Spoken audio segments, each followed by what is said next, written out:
வித்யாதரர் அப்படிங்கிறவருடைய குருகுலத்தில் லோகநாதன், ரகுநாதன், காசிநாதன்னு 3 பேர் கல்வி பயின்று வந்தாங்க.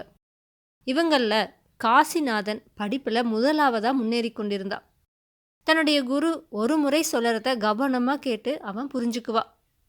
லோகநாதன் பரம்பரை பணக்காரருடைய மகன், ரகுநாதன் ஒரு வியாபாரியோட மகன், காசிநாதன் சாதாரண குடும்பத்தில் பிறந்தவன். லோகநாதனுக்கும் ரகுநாதனுக்கும் குரு சொல்கிறது உடனே புரியாததால் அதை பற்றி அதுக்கப்புறமா காசிநாதன் கிட்ட கேட்பாங்க. காசிநாதனும் விளக்கமாக சொல்லி அவங்களுக்கு பாடங்களை விளங்க வச்சிடுவா. 3 பேரோட படிப்பு முடிஞ்சதும் வித்யாதரர் 3 பேரையும் பக்கத்தில் அழைச்சாரு. முதல்ல காசிநாதன் கிட்ட, காசிநாதா, நீ இலக்கியத்தில் நல்ல தேர்ச்சி பெற்றிருக்க, அதனால் நீ மன்னனுடைய தர்பாருக்கு போய் ஆஸ்தான வித்வானா வேலையை அட அப்படின்னு சொன்னார். அதுக்கப்புறம் லோகநாதன் கிட்டவோ ரகுநாதன் கிட்டவோ, நீங்கள் 2 பேருமே குணபுரத்திலிருந்து வந்தவங்க. லோகநாதன் பரம்பரை பணக்கார, அவன் தான தர்மங்களை தாராளமாக செஞ்சு பேரும் புகழுமா வாழட்டும். ரகுநாதன் தன் தந்தையோட வியாபாரத்தை நடத்தி வரட்டும் அப்படின்னு சொல்லி ஆசிகள் கூறி அனுப்பி வச்சாரு. காசிநாதன் தலைநகருக்கு போய் மன்னனை கண்டு ஆஸ்தான வித்வானாகிட்டா. லோகநாதனும் ரகுநாதனும் குணபுரத்துக்கு போனாங்க.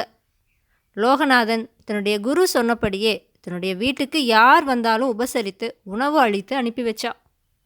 அது மட்டுமா, அதிகாரிகள், பிரமுகர்கள், பணக்காரர்கள்னு யாராச்சும் அந்த ஊருக்கு வரதை அவன் தெரிஞ்சுக்கிட்டு தன்னோட வில் வண்டியை ஊர் எல்லைக்கு அனுப்பி அவரை தன்னோட வீட்டுக்கு அழைத்து வர செய்து மரியாதைகள் செய்வதோடு அவங்க தங்கிறதுக்கான எல்லா வசதிகளையும் செஞ்சு கொடுப்பா. அறுசுவை உணவும் கொடுப்பா. அதனால் அவன் அந்த ஊருடைய பிரமுகனாகிட்டா. கலியுக கர்ணன்னே அவனை எல்லாரும் புகழத் தொடங்கினாங்க. ரகுநாதன் லோகநாதனுக்கு நேர்மாறான இயல்பு கொண்டவனா இருந்தா. பேச்சை அளந்தே பேசுவா. யாரையும் தன்னோட வீட்டுக்கு வான்னு கூப்பிடவும் மாட்டான். வியாபாரத்தில் முழு கவனம் செலுத்தி வந்தா. அதனால் அவனை பார்க்க வர அவனுடைய உறவினர்கள் 2 நிமிடங்கள் பேசிட்டு போயிடுவாங்க. அவன் யாரையும் தன்னுடைய வீட்டில் தங்க சொல்லுறதும் இல்லை, சாப்பிட்டு போகும்படி சொல்லுறதும் இல்லை. இப்படி இருக்கையில் அந்த ஊருடைய அதிகாரியோட அழைப்பின் பேரில் காசிநாதன் அந்த ஊருக்கு அவனோட வீட்டுக்கு வந்தான். அந்த அதிகாரியும் காசிநாதன் கிட்ட, நீங்கள் 4-5 நாட்களுக்கு என்னுடைய வீட்டிலையே தங்குங்க, வேற எங்கேயும் போக வேண்டான்னு சொன்னான். காசிநாதனும், இந்த ஊரில் என் கூட படித்த நண்பன் லோகநாதன் இருக்கா, அவனுக்கு நான் வந்திருக்கிறத தெரிவிச்சிங்கன்னா அவன் வந்து என்னை அழைச்சிட்டு போவான் அப்படின்னு சொன்னான். அந்த அதிகாரியும் தன்னுடைய பணியால் ஒருத்தன் வாயிலா லோகநாதனுக்கு தகவல் அனுப்புனான். லோகநாதனும் காசிநாதனை தன்னுடைய வீட்டுக்கு அனுப்பி வைக்கும்படி அந்த பணியாள் கிட்ட சொல்லி அனுப்புனான். காசிநாதன் லோகநாதனோட வீட்டை அடைஞ்சா. லோகநாதனும், வா வா, நீ நேராக என்னோட வீட்டுக்கே வந்திருக்கலாமே. அதிகாரிகள், பிரமுகர்கள், பணக்காரர்கள் போன்றவங்க இந்த ஊருக்கு வருவதை நான் முன்கூட்டியே தெரிஞ்சுக்கிட்டு அவங்கள அழைச்சிட்டு வர ஊர் எல்லைக்கு என்னுடைய வில்வண்டியை அனுப்புவேன். நீ வர்றது தெரியும், நீயே நேராக என்னுடைய வீட்டுக்கு வருவேன்னு தான் எதிர்பார்த்த. பரவாயில்ல, எப்படியோ நீ என்னோட வீட்டுக்கு வந்தாயிடுச்சு. உனக்கு இருக்கிறதுக்கு அறை, படுக்கிறதுக்கு மெத்த, நல்ல விருந்து சாப்பாடு, கூப்பிட்ட குரலுக்கு ஏன்னு ஓடி வர வேலையாள்னு எல்லா ஏற்பாடுகளையும் செய்யறேன்னு சொன்னான். அவனோட இந்த ஆர்ப்பாட்ட சொற்களை கேட்டு காசிநாதன் மனசுக்குள்ளே சிரிச்சுட்டே, ஆமாம், நம்ம நண்பன் ரகுநாதன் எப்படி இருக்கா அப்படின்னு கேட்டான். லோகநாதன் அதுக்கு, அவனா வியாபாரம்னு அலைஞ்சு திரியிறான், இப்போ ஊரில் இல்லை, 2 நாட்களில் திரும்பி வருவானா. அவன் வீட்டுக்கு நீ போனேன்னா இந்த மாதிரியான வசதிகளெல்லாம் கிடையாது, அதனால் இங்கேயே இரு, என்னோட ஆட்கள் கிட்ட சொல்லி உன்னை கவனமாக பார்த்து கொள்ள சொல்லுற அப்படின்னு சொல்லிட்டு போனான். காசிநாதன் திகைச்சு போனான்.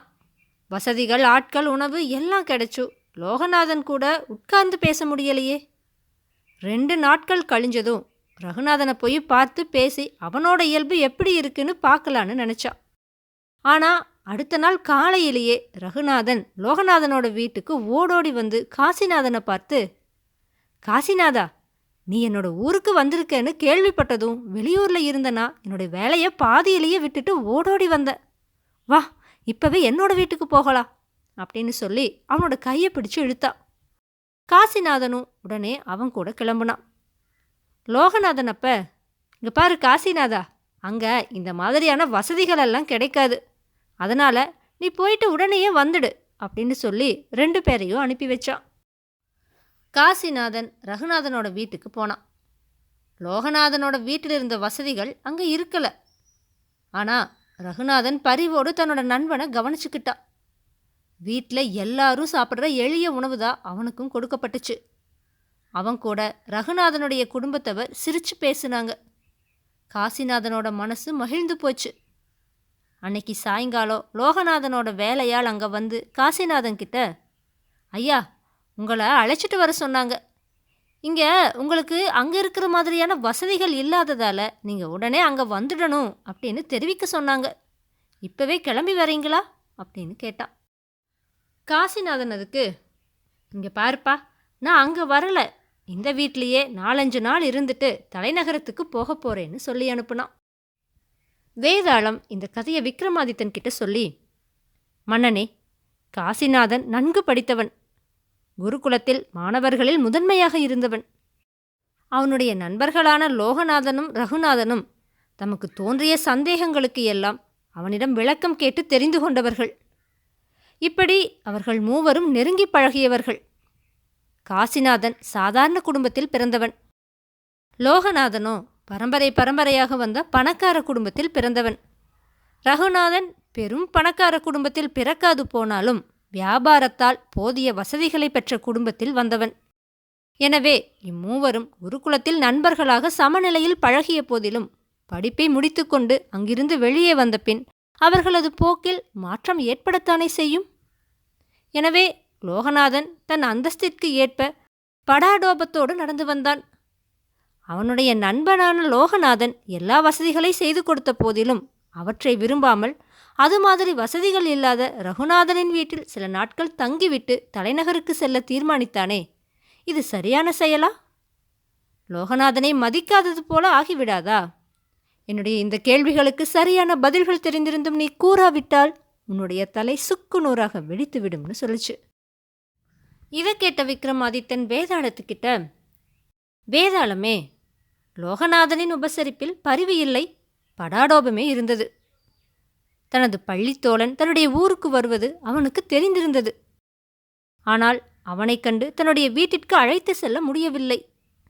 அவன் சாதாரண நிலையில் உள்ளவன்தானே என அலட்சியமாக இருந்தான். பெரிய மனிதர்களுக்கு வண்டி அனுப்பி அழைத்து போவதாக கூறியதால் அவன் காசிநாதனை தாழ்வாக மதித்தான் என்று ஆகிறது. அது மட்டுமல்ல, காசிநாதன் நேராக தன்னுடைய வீட்டிற்கு வந்திருக்க வேண்டுமென்றும் லோகநாதன் எதிர்பார்த்தான். ஆசிரமத்தில் மூவரும் நெருங்கிய நண்பர்கள் என்றாலும் தற்போது மற்ற நண்பனான ரகுநாதனை பற்றி கேட்டபோது லோகநாதன் அலட்சியமாக பதில் கூறினான். வசதிகள் இல்லாது போனாலும் எளிய உணவானாலும் பரிவோடு ரகுநாதன் உபசரித்து அளித்தான். அது மட்டுமல்ல, அவன் தன் வேலையை பாதியில் விட்டுவிட்டு ஓடோடி வந்து காசிநாதனை தன்னுடைய வீட்டிற்கு அழைத்து சென்றான். இந்த உயரிய பண்பு லோகநாதனிடம் இருக்கவில்லை. அதனால்தான் காசிநாதன் லோகநாதனின் வீட்டிற்கு போகாமல் ரகுநாதனின் வீட்டில் தங்கிவிட்டான். அவன் செய்ததில் தவறு எதுவுமில்லை என்று கூறினான். விக்ரமாதித்தனோட இந்த சரியான பதிலால அவனுடைய மௌனம் கலைஞ்சது. அவன் சுமந்து வந்த வேதாளம் உயர கிளம்பி போய் மறுபடியும் முருங்கை மரத்தில் ஏறிடுச்சு. தன்னோட முயற்சியில் சற்று மனம் தளராத விக்ரமாதித்தன் மறுபடியும் முருங்கை மரத்தில் ஏறி அதில் தொங்கிட்டு இருந்த வேதாளத்தை பிடிச்சு கீழே இறக்கி மீண்டும் நடக்க துவங்கினான்.